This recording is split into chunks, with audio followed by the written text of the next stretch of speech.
Delegates hear plans for a new Seventh-day Adventist Encyclopedia, the first comprehensive update in more than 50 years. This crowd might just be a record, a Guinness Book of World Record crowd, and it's all about haystacks.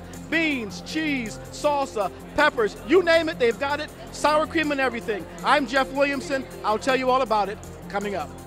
The World Church elects more officers in its 13 world divisions. These stories and more as our coverage continues of the 60th Adventist World Session in San Antonio, Texas.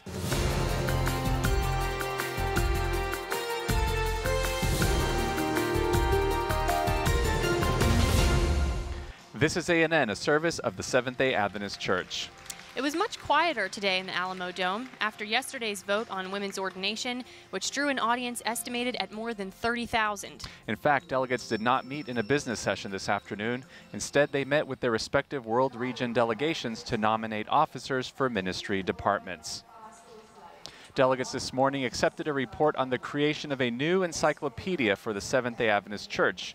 David Trim, the church's archivist, and Benjamin Baker, the church's assistant archivist, gave a presentation that outlined why the resource is desperately needed.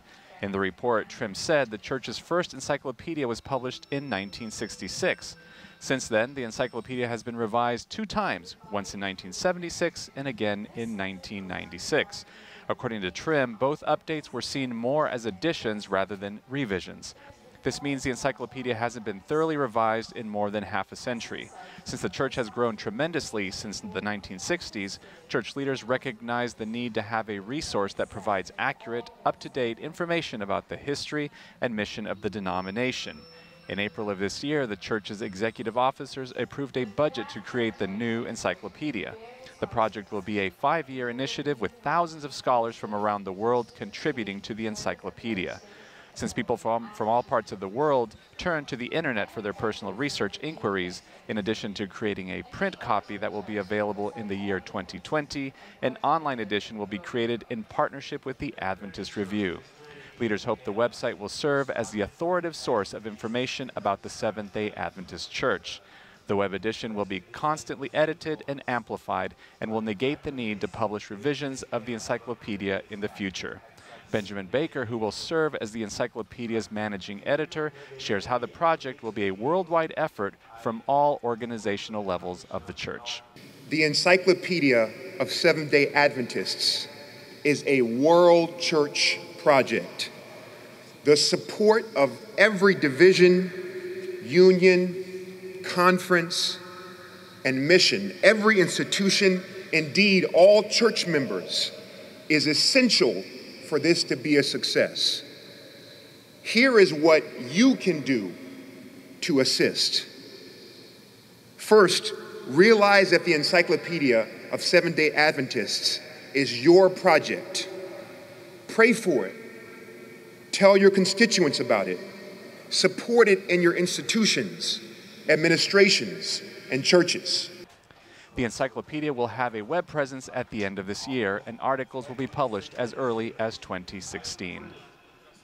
After yesterday's vote by delegates to turn down a proposal allowing world regions to ordain women, officers of the North American Division met with reporters today. Many delegates from the region, though not all, had supported the change. President Dan Jackson assured the faithful that the NAD is committed to the World Church. The division will continue to follow General Conference policy by commissioning women pastors and ordaining female elders and deaconesses. Jackson said yesterday's vote should not discourage women from considering a pastoral call. So for your daughter who wants to be a pastor, what I would tell her, if God is calling you to ministry, then God will provide a way for you not only to enter ministry, but to succeed in ministry. And I do not see the North American Division being at all hostile to them. Jackson said yesterday's vote indicates there are many other parts of the world besides North America where delegates feel the role of women in ministry is changing. The president said he acknowledges the vote. The nomination committee delivered its final report today. Delegates approved the slate of officers for the legal arm of the church, the General Conference Corporation, with President Ted Wilson, Secretary G.T. Ung, and newly elected GC Treasurer Juan Prestol. Delegates also elected officers at the world region level. In East Central Africa, Alain Coralie, currently the Associate Secretary, was elected Secretary. Jerome Habimana was re-elected treasurer. In the Euro-Asia division, Ukrainian Union President Viktor Alexenko was selected secretary. In the Inter-European division, the current education director Barna Mijarosi was elected secretary. Norbert Zenz was re-elected treasurer. Both incumbents were re-elected in the Inter-American division, Secretary Eli Henry and Treasurer Filiberto Verduzco. Secretary G. Alexander Bryant and Treasurer G. Thomas Evans were both re-elected in North America. The current Vice President of Finance at the Adventist International Institute of Advanced Studies, Herman Lust, was elected Treasurer of the North Asia Pacific Union. Representing the Church in South America, delegates elected the current President of the North Peru Union, Edward Heidinger, as Secretary and re-elected Marlon de Souza as Treasurer. Both officers were re-elected in the Southern Africa Indian Ocean Division, Secretary Solomon Mafosa and Treasurer Goodwill Ntani. In the South Pacific region, delegates re-elected both Secretary Lionel Smith and Treasurer Rodney Brady. In the Southern Asia Pacific region, Saw Samuel was re-elected secretary and Max Lange was moved up from under-treasurer to treasurer. In the Southern Asia Division, delegates elected East Central Indian Union President Miyasapogu Wilson as secretary. In the Trans-European region, both Secretary Audrey Anderson and Treasurer Nina Japuranovic were re-elected. In West Central Africa, the Eastern Nigerian Union Secretary Kingsley Chukwuemeka Anonobaba was elected division secretary. Emmanuel Esti Manu was re-elected treasurer. Among departmental elections, delegates re-elected Fred Harding and elected Katja Reinert and Zeno Lancelot Charles Marcel as associates in the Health Ministries Department. In communication, Associate Directors Garrett Caldwell and Andre Brink were re-elected. In the Publishing Department, Associate Wilmar Hurley was re-elected. And a familiar face returns to youth ministry as Honatan Tehel was re-elected and Paco Edson Mogwan from the Botswana Union Mission will join the General Conference Youth Ministries as Associate Director. Positions which we did not mention will be filled by the World Church Annual Council in October. Delegates also approved all presented amendments to the Church's Constitution and bylaws. While many of the suggestions were editorial, some reflected organizational changes within the denomination. For example, one amendment shows how Oakwood University and the Pacific Press Publishing Association have been transferred from institutions of the World Church to institutions of the Church in North America. Another amendment outlines how the Adventist Review magazine switched from a weekly publication to a monthly publication. And another amendment clarified the role of the World Church Field Secretary. The amendment states that a field secretary is a person who is elected or appointed to assist the officers of the World Church or division in a range of general or specific responsibilities. Coming up, see inspiring stories from various parts of the Southern Hemisphere. They gave me the day off to have some fun, so I'm going to have some fun. I'll have more coming up. I'm Deborah Anderson. But up next, what happens when hundreds of young people each bring an item of food to prepare a famous Adventist dish? Well, we'll show you when we come back.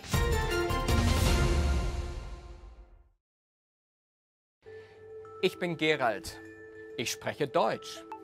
Es gibt so viele gute adventistische Videos, doch so wenige sind übersetzt. Du kannst uns helfen. Join the Amara translation and caption team today. Amara is easy to learn and fun. You can volunteer in your free time. Join this community today and provide great content in your language. Grateful people take better care of themselves. Researchers Emmons and McCullough found that study participants who kept a weekly gratitude journal exercised 1.5 hours more than the group who recorded daily hassles. In another study with adults having congenital and adult-onset neuromuscular disorders, participants who jotted down their blessings nightly reported more hours of sleep each night, spending less time awake before falling asleep, and feeling more refreshed upon awakening. That's a fact. But there's hope. Each of us has a list of health habits that could use improvement. Hours of sleep, regular exercise, eating more fruits and vegetables, drinking more water, etc.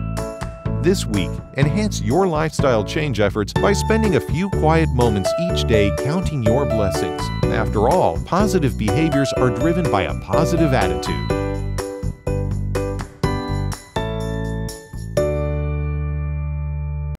I love walking along the California coast. There are so many interesting and beautiful living things here. But the real action is out here in the ocean. That's where the life really gets interesting. One of the things that is going on right now is the gray whale migration along the coast of California. Gray whales and whale migrations in general are one of the subjects of the new Illustromedia documentary, Living Waters. If you're half as excited about the ocean as I am, you won't want to miss that. The premiere of Living Waters is going to be on July 10 in the afternoon at the General Conference. If you want free tickets to the world premiere, there's only one way to get them. Come to the Faith and Science Council booth and get tickets there, and they're absolutely free.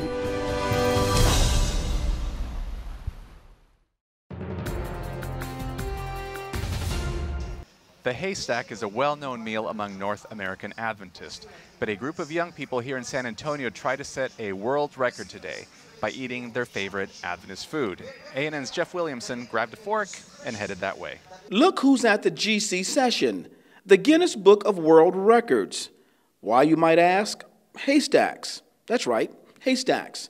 If you aren't an Adventist, you probably have no idea what that is. You know, the Adventist haystack, traditional Adventist haystack, probably best defined by like Fritos, some beans, cheese, lettuce, tomatoes, sour cream, and salsa. I would say that's probably the traditional Adventist haystack. Adventists of all ages came by the hundreds, bringing all needed ingredients to break a consumption record. There is no category in the Guinness Book of World Records for the largest haystack. If that were the case, it would be held by some Adventist academy. No, this event is to try to get the Guinness Book of World Records for the largest potluck. And guess what's bringing these large crowds here?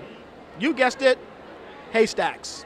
The event was supported by Impact San Antonio, the Haystack.tv, and Adventist Christian Fellowship, an organization that supports Christian kids who attend public schools and universities. The church is starting to take our ministry on university campuses very seriously. So we wanted to have something, kind of an event here at GC that would help give it, great promotion. And people created their haystacks by the platefuls. Perhaps what really brings people to this Adventist delicacy is that you can make it your own way. Haystacks are always different depending on your desired flavor. The great thing about a haystack is that everybody brings something to the table. These partners have been working on the opportunity for months and were determined to break a record at the GC session. We kind of got together on this. I told him we wanted to have an event here, and he said, yeah, we've always wanted to host the world's largest haystack. Because he's involved with Haystack TV. And I said, dude, we can do this. And the hundreds of people in small mountains of haystacks proves they could. For ANN Video, I'm Jeff Williamson.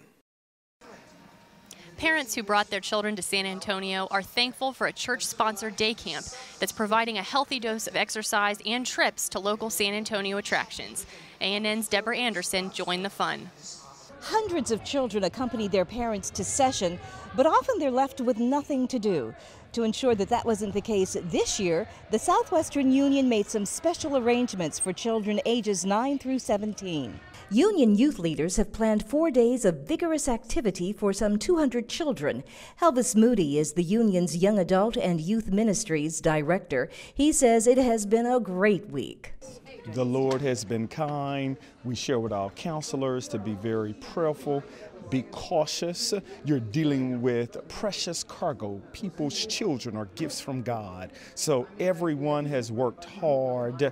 The bus schedules are running here and there, but everything has run smooth. This is the first time Bethany Krause has been to day camp during session. Well, we went to Six Flags, to a water park, to SeaWorld. It was awesome. 15-year-old Kyla Watkins says she's had the time of her life. Just to be able to go to all the places in 1 week, just because, normally, you take a vacation, you can go to that one place, and, it's just awesome. And so, just going to all these places in 1 week, it's exciting. And it wasn't just the kids having fun. Yay! For ANN Video, I'm Deborah Anderson. 40 youth counselors from Camp Whitney here in Texas led out in the program. The world's oldest pathfinder can be found in southern Africa. Jato Simbada is 113 years old and still teaching Sabbath school. His story was just one of the video highlights from 3 division reports, which we have condensed in this short compilation. This is SID, beautiful, tranquil, energetic, culturally diverse, and on fire for God. This is Christopher Mwale. He's believed to be the 1 millionth baptized member in Zambia. So excited, I'm happy to join the family of the Lord. I take my fitness seriously. I'm still very active on the farm and I can even do jumping jacks. While I'm still breathing, I can serve God. I'm still an active master guide and still teach Sabbath school. ADRA, Zimbabwe and UK joined the outreach and modeled Jesus Christ's ministry of love and compassion by sinking 12 boreholes, offering free, clean, fresh water to innumerable thousands around the nation's capital. I look after myself and people feel sorry for me, but I'm happy the way I am because I'm serving the Lord in a special way. I do Bible studies with the community around me and the response is amazing. So far, through God's grace, 17 souls have been baptized as a result of my work with a small group. According to the National Census, the Seventh-day Adventist Church is now the fastest growing multi-ethnic church in both New Zealand and Australia. The Sydney Adventist Hospital opened its new wing in 2014 and is now the largest private hospital in Australia. And Fulton College in Fiji opened a brand new campus in 2014 as well. The Papua New Guinea Union used to return the lowest tithe in the South Pacific Division. Today, it is second only to Australia. And watch out, Australia, Papua New Guinea is gaining fast. That same Jesus is today bringing home broken lives across the South Pacific, changing history, one heart at a time. Welcome to the report of the Southern Asia Pacific Division. Originally, there were few Adventist converts among the Taboli people, but Adventism began to rapidly spread in 2008 after the dean and director of a Protestant seminary in the area were converted. During those dark days, members gathered at Adventist churches, schools, and headquarters not to seek help for themselves, but to see how they could help others. Membership growth soared this quinquennium due to long-term relationship-based programs like the division-wide Integrated Evangelism Lifestyle, or IEL. One life reflecting Jesus can change a home, a neighborhood, a city, a country, a region, the world. Like many world regions, the Southern Asia Pacific Division has focused its mission in the cities. Last year, more than 10,000 members were baptized after an effort called Hope Manila in the Philippines. This event offers so many photo opportunities. People are snapping pictures everywhere. They say a picture is worth 1,000 words, so we're going to stop talking for a moment and let you enjoy a sampling of still photos captured by ANN and Adventist Review photographers.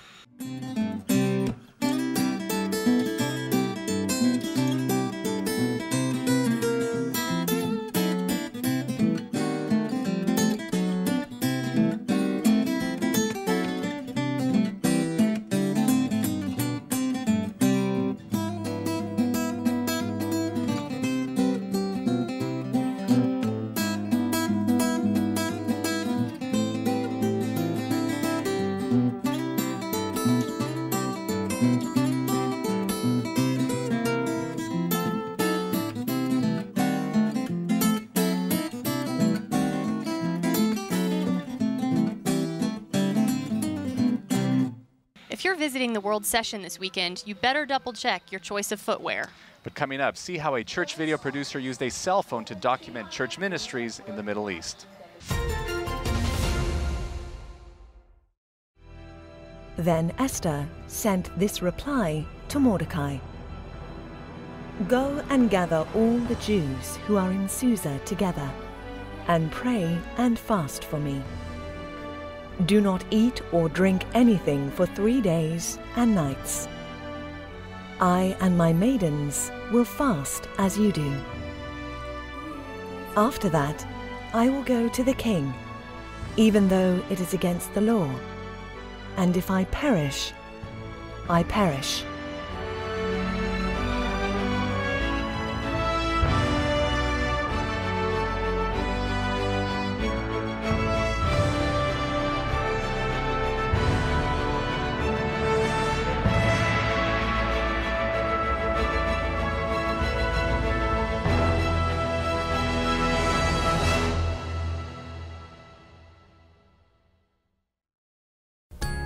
I do pray for them, just like my family and friends and neighbors.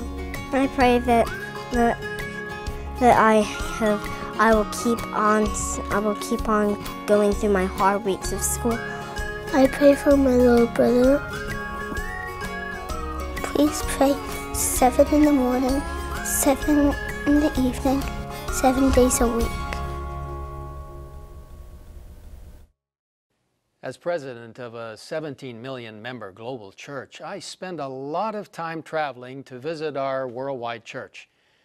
Unfortunately, even if I traveled every single day, I wouldn't be able to meet a fraction of our Seventh-day Adventist church family. However, I want to share some experiences about our worldwide family. This is why the General Conference Communication Department is launching a new blog called Presidential Perspectives.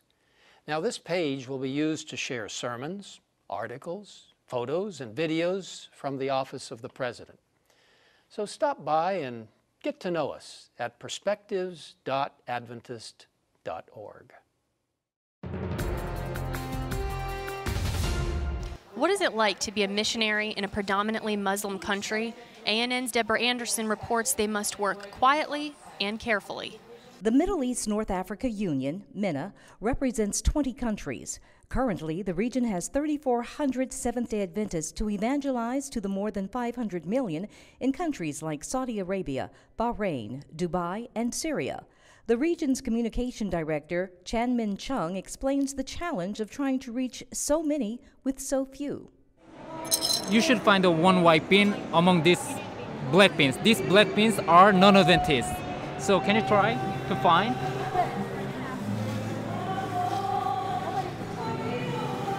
It's not easy, huh? MENA's outreach in predominantly Muslim countries poses unique challenges, so Chung says they must find ways to be creative. Sometimes we have to conduct our baptism in a secret way.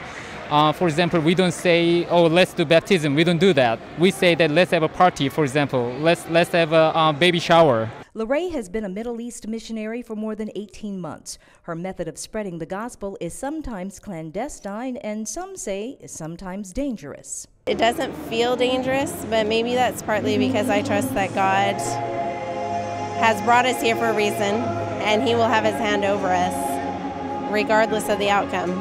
More than telling you about what they do, MENA wants you to become a part of what they do. Become one in that 500 million people that they're trying to reach overseas. For ANN Video, I'm Deborah Anderson. Church leaders in the Middle East field say they would welcome more student missionaries to become centers of influence among young people. So Erica, let me ask you a question. Sure. There's a lot of walking to be done here. Are you getting your 10,000 steps that you should be getting each day? Unfortunately, I haven't been tracking them, but I'm confident that I've gotten them in. Well, I went out to the convention center and decided to ask some of the visitors and delegates and see if they're getting their steps, and at the same time, try to get my steps in.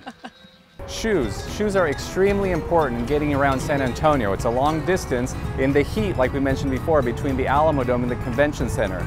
So it's important to wear the right shoes, but not just the right shoes. You're going to get your steps in, so you got to find a way to track your steps. Are you guys keeping track of steps? How many steps you walk? Anybody have a step tracker? Like I have an app. So today I've walked about 7,500 steps. No? Are you guys getting your steps in? Everybody getting, you know, they say you should get about 10,000 steps a day. More than that, are you sure? Should we maybe make sure and get some steps here, just to make sure you have them?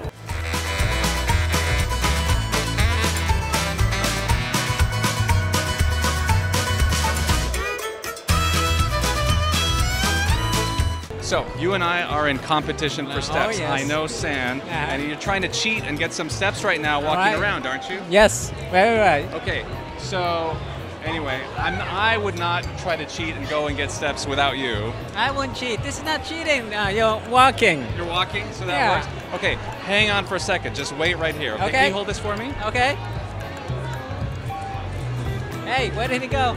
All right, there. Now I got 5 steps on you. Okay. And I noticed you have some really comfortable shoes. No, well, both of you both have really comfortable shoes. I didn't. really think about that. I'm still working in the Philippines right now. Okay. I just came back from the jungle. That's why I'm sitting like this. This is how we sit over there. Okay.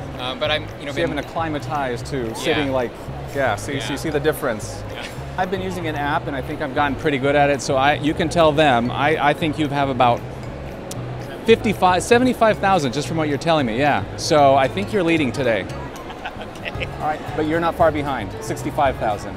Where have you walked today? I went till maybe 1,000 feet. 1,000 feet? Yeah. Oh, you need to get 10,000, they say, to be healthy. Okay. So it sounds like you might need some more steps. Hey, good steps. I tried to give them away. Nobody came up to me. So anyway, but glad you got your steps. Thank you so much. Thank you. I'm doing a story on steps and shoes because there's a lot of walking around, and I noticed that you have some really comfortable shoes. No, I don't have comfortable shoes. Now, why did you bring those? Why did you choose those shoes? Because my dog ate my good ones before I got here. So you're getting a lot of steps? So I just bought whatever I could before I hopped on the plane. You and I went to college together. That's right. That's right. We're just meeting right now. And so, as I remember, you owe me for something that we got in trouble or something. I don't know what. I need to get a few more steps. Okay. So, do you mind getting some steps for me while I rest? Yes. Okay, so I'm going to give you my tracker. Okay, yes. All right, cool. Yes. Just take my phone. That'll work. All right. I'll take it, yeah.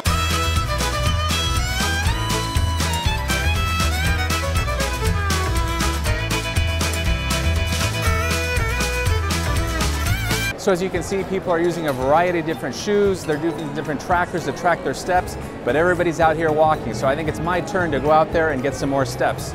For Adventist News Network, this is Julio Munoz. Hey kid, you wanna make $5? Just take my phone and get me some steps. Go. Looks like there's nothing you wouldn't do to accomplish your goal. Well, I wouldn't say I'm a competitive person, but whatever it takes to get those steps. Coming up tomorrow on ANN, World Session delegates wrap up their last business meeting as session planners prepare for a big increase in attendance on Sabbath, the final day. And we'll show you how local citizens of San Antonio are getting free health advice from Adventist medical volunteers. Thanks for watching ANN. We'll be back tomorrow with more news from the 60th General Conference session in San Antonio, Texas. In the meantime, you can see more stories, photos, and videos on Facebook, Twitter, and Instagram by using the hashtag GCSA15. Visit facebook.com/GCSession, Twitter @GCSession, and Instagram @Adventist Church. Our good news for today comes from the book of 1 Samuel chapter 2, verse 2. The passage says, "No one is holy like the Lord. There is no one besides you. There is no rock like our God." That's our program for today. And remember, you can always visit news.adventist.org for daily news and videos from GC Session. Until tomorrow, God bless. So long from San Antonio. Take care.